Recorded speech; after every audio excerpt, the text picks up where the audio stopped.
Wondering what's next in your business or personal life? Welcome to Success to Significance, Life After Breaking Through Glass Ceilings, a podcast dedicated to helping you with all of life's challenges, discoveries, and opportunities. Whether you're seeking a new career, retirement, or simply wanting to make an impact in your community or the world. Join Jen du Plessis and her guests as they explore how to start, what to do when you're in the thick of a change or growth, and how to leave a mark in this world after breaking through your next achievement. You are moments away from the aha you've been seeking. Hey everyone, and welcome back to the show. I am delighted today to be interviewing Andrew Steele, who is just a great guy. You know, he's a great guy. He's the leading actor of Wishman, which is a story about Frank Shankwitz's life, who is the founder of Make-A-Wish Foundation. But he's just got so many great stories in his life that what a privilege for us to have that opportunity to have you here with us today. So I want to start by saying welcome to the show, Andrew, and thank you so much for taking time to join us. Of course, Jen. Thanks for having me. I'm excited. I'm in good company here with you and your other guests. So I feel honored and humbled that you would think of me as worthy to be on your podcast. Well, thanks. So for those of you people that don't know you, I'm going to read a little bit about your bio, so you don't have to talk about yourself. But then I want you to talk all about yourself here in just a few minutes. But recently, and I met you. We can tell everybody how I met. We were at City Gala last year, which I'm not going to be able to be at this year. But we were at City Gala, and you were just kind of walking down, and I'm like, hey, I'm Jen. Who are you? And that's kind of how it started. And, it's just been really great to be involved with you over the last year, in the premiere of Wishman, out in Arizona, and then subsequently here in Washington, D.C., which I don't know if I had told you the story or not, but one of the people who attended is he's an ops man. He's ops for the military. He does some very secret stuff, and he had to get special permission to come into the Australian embassy in order to see Wishman. Yeah. Wow. And I was like, really? You had to? I mean, we're in the Washington, D.C. news. Well, technically we're not. So I did get special permission to do that. So that was kind of fun. But I know that you are, this is your first film in the United States. So this is kind of your breakthrough, and that's what we're all about on this podcast. But you are classically trained. You've done all kinds of wonderful things in Australia, and you're very well known in Australia, for all of your roles on a lot of series and movies and whatnot. But I really want to hone in, and I know that you and Kim have moved to the U.S. kind of, because you're now over in Australia, and so you kind of split your time. But I really want to focus in on Flicks for Change, right? Which is the company that you have co-founded and are president of, and what that breakthrough is, for you. So if you could tell us a little bit about your story on why'd you become an actor? What happened in your life, that brought you to that point? And then we'll get further down the road here talking about this passion that you have, in Flicks for Change. Beautiful. So there's a lot. So I guess I've always been drawn to telling stories and making people laugh, and so with regards to acting, I've kind of always done the school plays and went through school, and I just really enjoyed the opportunity to become somebody else and to play, and which is why my hair is this color at the moment. I had a project which they were like, we're only seeing people with blonde hair, blue eyes. I'm like, yep, yeah, I got that. Give me a couple of hours. So with my contacts and my hair, so anyway, I'm just saying that because it's a big screen of my face talking back to me here. Right. Well, when I first saw you, I go, hey, so what's going on with your hair? What's going on? Right. Totally. Can I choose you to be my, I'm kind of new to this. Yeah, there you are. Okay. I think it's when you speak anyway, people don't need to know this. This is the magic of Hollywood. I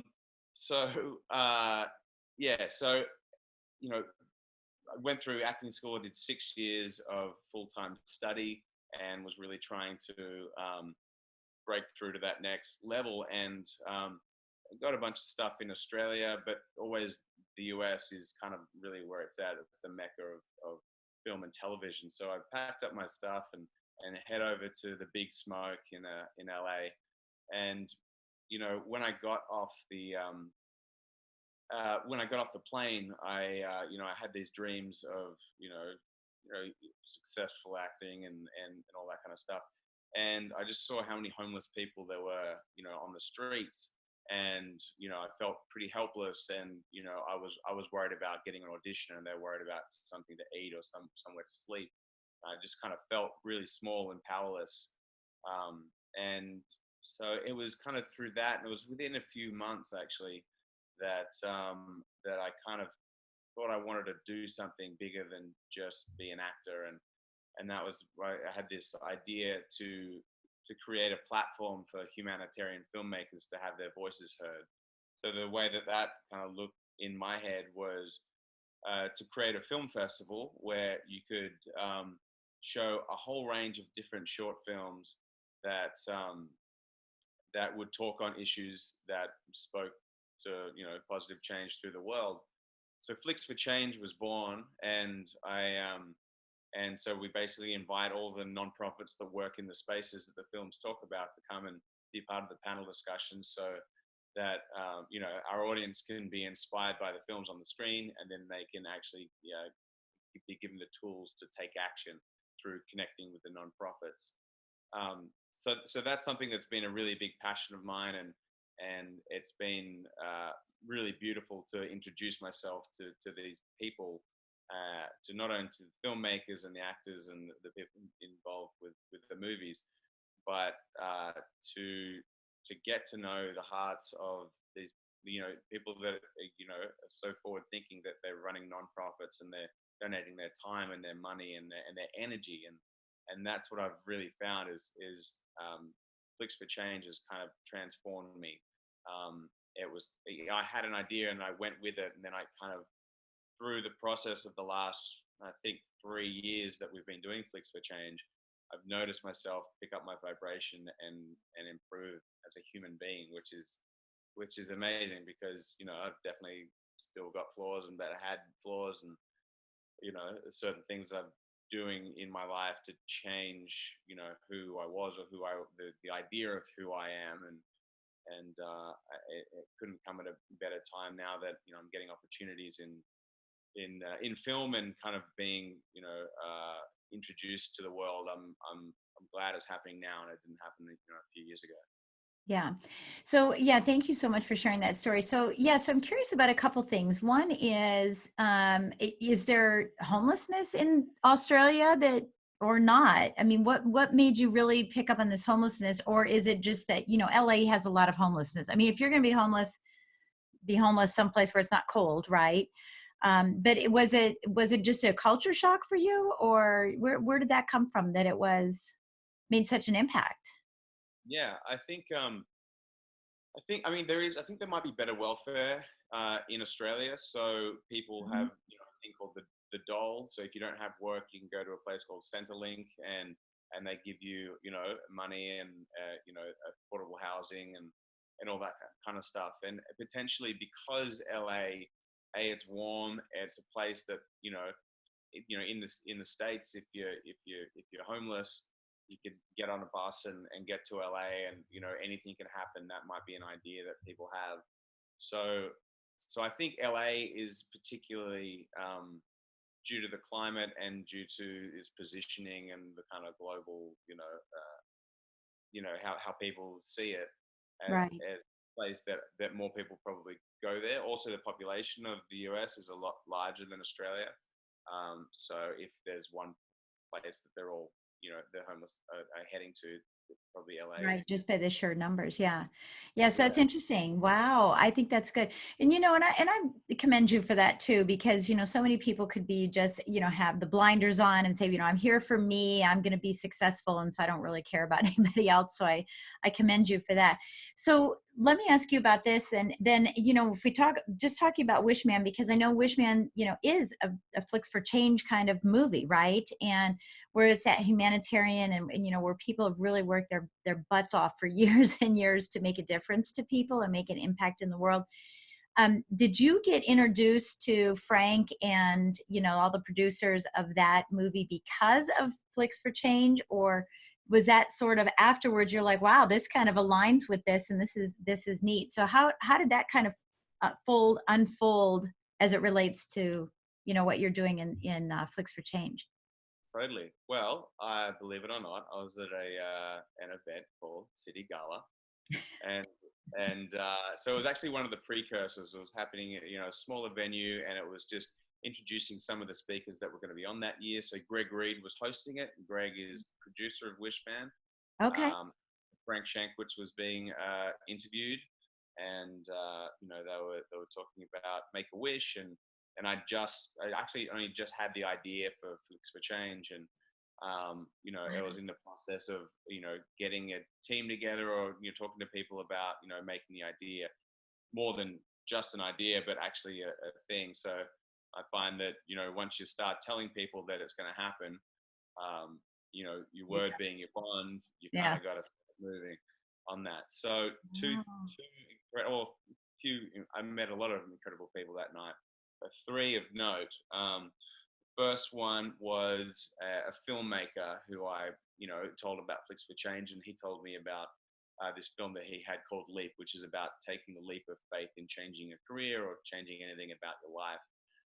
So he submitted his film. I thought it was great, and I ended up taking him to lunch. And this guy's called James Hawthorne. And as you know, James is now my co-founder and festival director of Flicks for Change. Right. So on the same night, I met him.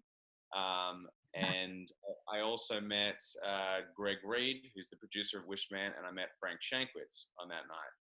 And so with Frank, he's the creator of the Make-A-Wish Foundation. And I started talking to him about Flicks for Change, and I said, I've got this film festival. I didn't say it was just an idea at the time, but it was a reality in my head. It was happening. Same thing with James. And so I told him about Flicks for Change, wanting to create a platform for filmmakers that have, good in their heart to be exposed to the world and to do something about it. And he really liked the sound of that, and, it helped his height. And he was like, you know what? Somebody like you should be playing me in this movie. And I'm like, what movie? And he's like, you ride a motorcycle? And I'm like, yeah, definitely. I didn't. Kind of like your blonde hair. Yeah, totally. I got something in my eye. Yeah. Right. Yeah. And then so he was just like, yeah, hey Greg, this guy should play me in the movie. And then I'm like, who's Greg? Where is he? Hey Greg, how you doing? I should play him in this movie. What's about my life? And so I was able to take that opportunity and just run with it. So then I followed up with them and went to a couple of events with them and really took it seriously. But there are so many opportunities that come past, and people say, oh yeah, you're going to be a star kid, or you're going to do this and that, and you never know which one is actually going to show up for you. And through the grace of God and the universe, I was able to hold on to this role, even though we were looking for more and more money for the film, which is great.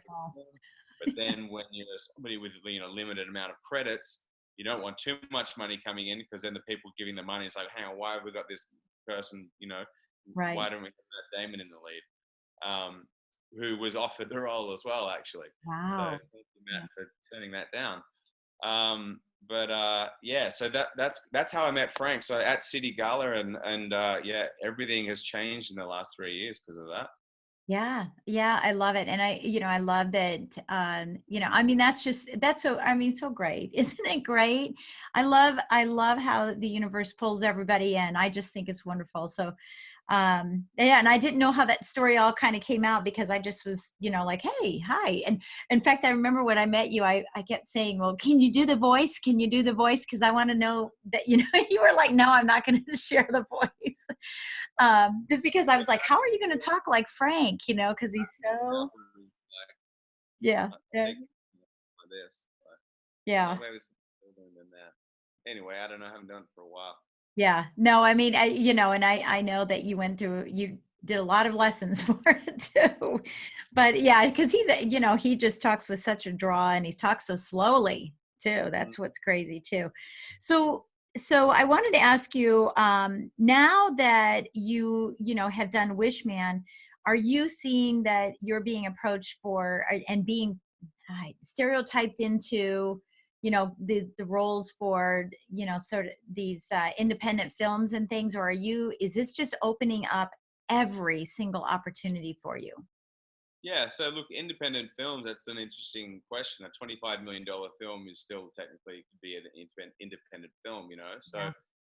Things have changed a lot. Independent film is definitely, that's a great place to be.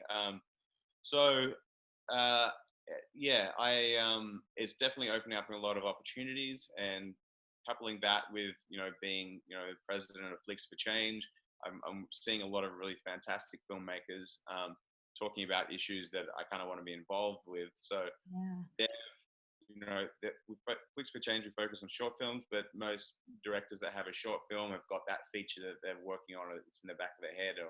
So what I'm trying to do is, draw that out of them, or give them an opportunity to, approach Flicks for Change to co-produce, or produce these feature films. So I'm getting, there's a bunch of opportunities for some really fantastic content that I'm producing, acting in, and that's kind of things that I'm producing. But then, now with like pilot season coming up, there's going to be a lot of opportunity, and my manager's got some really great ammunition now to say, we're on Netflix, we're trending globally, we're in consideration for Best Picture at the Oscars, all that stuff, which unfortunately didn't get, as you might say. Right.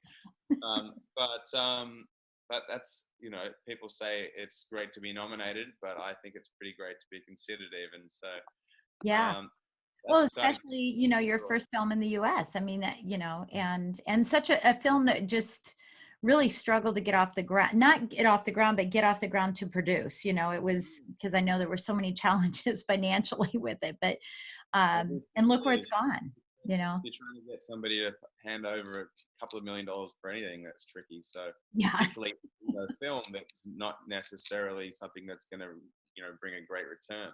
Yeah. Greg Reed said he learnt the lesson. If you want to be a billionaire in filmmaking, start off. No. If you want to be a millionaire in filmmaking, start off as a billionaire. Yeah. Is the quote. So. Yeah, that's true, because then they have all the control. So maybe some people know, and maybe they don't. They know that Kim was also in the movie as well. And so what's happened with her? Because both of you. In fact, when I met you, you had only been married a couple of weeks, and I gave you an earful. Oh, yeah? As an older woman, I gave you an earful. What are you doing? What are you doing here? And then you said, "Well, no, she's with me." So, what's happening with her? What's going on with her these days? She's fantastic. She's busy with again, a lot of auditions, and I think, yeah. So we just got married. So since then, she got cast in a series regular role of a show called Triangle, which is set in the Bermuda Triangle. It's ABC network and studios were putting that together. So there's a $14 million pilot episode. Okay. She plays the Queen of the Vikings, Oh my which God. is really fantastic. Yeah. So unfortunately, there was like a network head of the executive shuffle as Disney Plus took over ABC, and all of the people that were making the decision on the pilot, they all got fired or made redundant or what have you. And so everybody that was championing the project, they were no longer there to make the decision for the series to go ahead. So the series didn't go ahead, which is very unfortunate, because it was definitely a career changer, but it has, put her on the radar of all the new networks and studio execs coming into pilot season. So I have very high hopes that she's going to book another series very soon. Oh, good. That's wonderful. So, what's on the docket for you this year as it relates to Flicks for Change? What are you doing this year? I know, several times we've talked, and you said, "Hey, I'm coming to DC," and you're bringing a film with you and things. Where are you? Yeah, I know. And I was like, "Sorry, I'm down in Florida." But what's on the docket for the 20? Let me call it. Everybody's been calling it the Roaring 20s. I'm calling it the Soaring 20s. Right. So this decade is going to be, big for a lot of things, but what's on the docket this year for you guys? What, so that my listeners can be listening in and say, gosh, I really want to help and support Andrew and what he's doing. What are some of the things that are coming up that people could be looking out for? Great. Yeah. Well, so in the last 4 years, we've had festivals this year we're going to have festivals in Los Angeles, which is we have every year, Washington, D.C. So this will be probably, August, September, probably those months for those two cities. We've also been asked to go to Athens, Greece, which is very exciting. Interesting. Yeah, so we're organizing the sponsorship to head over there, and that's very exciting. So we've got strict instructions to get Tom Hanks there because he's just become a Greek citizen, a national. And so we'll be heading over there just after the Cannes Film Festival at the start of June or end of May. So that's very exciting. I think we'll probably be doing a festival in Sydney as well. Just got to figure out the timing of that. But we're Flicks for Change. We have the festival, which is focusing on short films, 20 minutes and under. You can go to flicksforchange.org. So FLICKS, the digit 4change.org. And you can check out how to get involved, whether it's submitting a film or, buying a ticket or donating. But if any nonprofits, if you want, a film potentially made about your cause, feel free to reach out to us, and we can either connect you with filmmakers or give you some suggestions on the best ways to move forward with that. And also looking for feature film scripts that we can help you produce and put together, and just raise the vibration through telling impactful stories. Yeah, I love that, and we'll put the link in the show notes too, so everybody can find that as well. So, what is the breakthrough that you think you're about ready to hit? We all have this place where we're saying, we have a trajectory, right? And we're tapping up against that ceiling, which will become your floor at some point. What's your breakthrough right now? Well, I think the success of Wishman, and finally, after years of auditions, like a decade of auditioning and, going up for big roles and not getting it, losing out to, Jake Gyllenhaal or whoever. Now the self-belief that I have from, the success of Wishman and, having a leading role in a film that's been, so well received, that's given me a lot of confidence. And, as you say, the soaring 20s, this decade is going to be massive. I think I'm changing my perspective of, my potential and how people see me. And, a lot of that comes through, you need to have that belief in yourself. And, every time you're meeting a new person, you have an opportunity to reinvent yourself and to change, who you are to them. And it's so easy to get caught in your old ways and hanging around the people that aren't challenging you or staying in your safe zone. And, if each time you meet somebody and, really finding the high vibration path, not only with the way how you're treating people, but how who you're surrounding yourself with, because it makes such a difference. And then, I guess I'm excited to continue to raise my integrity and really just methodically kind of just go through my life and figure out what's serving me and what's not, and just get this. It's not like I want to do some meditation. I want to do, there's so many things that you often say you want to do, but you don't. But all you need to do is start doing it. Yeah, absolutely. Well, it's the whole premise of my programs that I talk about as lifestyle business mastery is, is finding out what fulfills you, increasing that awareness and then building everything else around it. Instead of what we tend to do is just, look at life through dollar signs, right? And try to be massively successful and trying to squeeze our life in, and life goes fast. And we look back. So, when you think back about this, and so take yourself back to, Andrew, who's 12 years old, and he's like, I want to be an actor. I want to be an actor. Did you ever think that this would have taken this particular route for that?